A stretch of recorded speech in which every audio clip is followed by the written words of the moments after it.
এখন শুধু থিওরি বুঝেছো, প্র্যাকটিক্যালও করে দেখাতে হবে। মানে?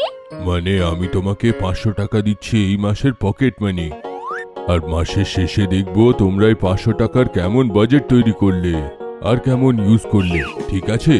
এটা তো খুব ভালো আইডিয়া। গাট্টু আর চিঙ্কি 500 টাকা পেয়ে খুব খুশি হয়ে যায়। গাট্টুর কাছে এত লিস্ট ছিল যেগুলো ওর কেনার ছিল, একটা নতুন ব্যাট, বাইনোকুলার, রিমোট দিয়ে চলা গাড়ি, আরো অনেক কিছু। চিঙ্কি হিসাব কষলো যে 500 টাকায় ওকে 4 সপ্তাহ চলতে হবে। তাই ও একটা নোটবুকে 4টে কলাম বানালো, উইক 1, উইক 2, উইক 3 আর উইক 4, আর প্রতিটা কলামের উপরে লিখলো 125 টাকা।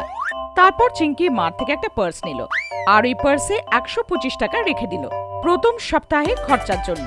বাকি 375 টাকাও কাবার্ডে রেখে দিল।